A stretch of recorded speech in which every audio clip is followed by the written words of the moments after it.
যদি আপনি ফলো না করেন বা এই 5টা স্থানকে যদি নিয়ন্ত্রণ করতে না পারেন, তাহলে এই জায়গাগুলোতে বদজিনের আসর পড়ে এবং আপনার শারীরিক ক্ষতি করতে পারে। এখন আপনি উত্তরণের উপায় কী এবং কোথায় সেগুলো রয়েছে বা কোথায় সেগুলো থাকে?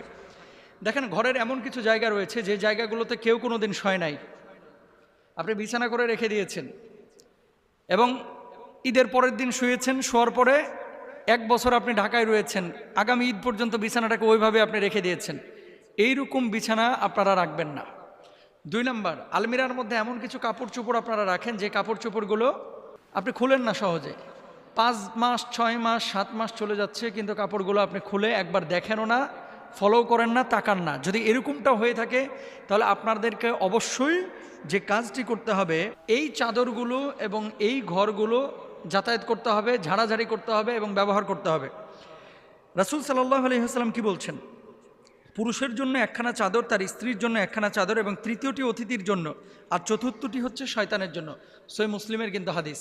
তার মানে কি, যদি চাদর থাকে, অব্যবহৃত যদি বিছানা ভাঁজ করা থাকে, নিয়মিত এই বিছানা এবং চাদরগুলো আপনারা ঝাড়বেন। যদি ঝাড়েন, শয়তানের ওয়াসওয়াসা এবং বদজিনের আসর থেকে আপনার বাচ্চা কাচ্চা ভালো থাকবে এবং আপনিও ভালো থাকবেন।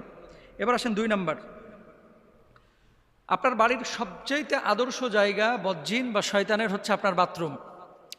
কিছু বাথরুম যেখানে ঢোকা যায় না, আবার কিছু মানুষের বাথরুম আছে বেডরুমের চাইতে বাথরুমটা সুন্দর, যারা রুচিশীল।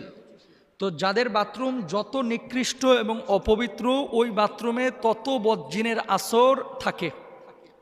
অনেক সময় আপনি বাথরুমে বসবেন, দেখবেন কারেন্ট চলে গেছে, বালতিটা নড়ানড়ি করতেছে। অনেক সময় আপনি বাথরুমে বসেছেন, বদনাটা আপনার সামনে থেকে উধাও হয়ে গেছে, অথচ রেখেছেন পাশে, চলে যাচ্ছে। এরকম হয়।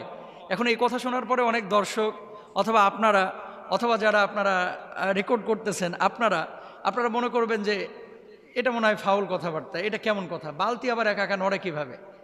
যখন আপনার সামনে ঘটবে তখন বলবেন যে আসলে এটা কিভাবে ঘটে।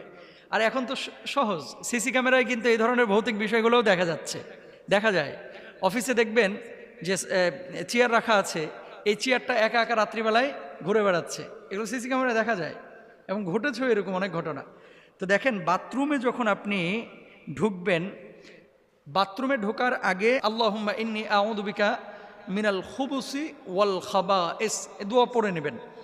আচ্ছা, এই বাথরুমের মধ্যে কে থাকে? দুষ্ট খবিস প্রকৃতির শয়তান জিন থাকে, জিন শয়তানও থাকে। এজন্য হাম্মামে প্রবেশ এবং বের হওয়ার ক্ষেত্রে আল্লাহ রাসূল সাল্লাল্লাহু আলাইহি ওয়াসাল্লাম বলেছেন, পায়খানার স্থান হচ্ছে জিন এবং শয়তানের উপস্থিতির স্থান।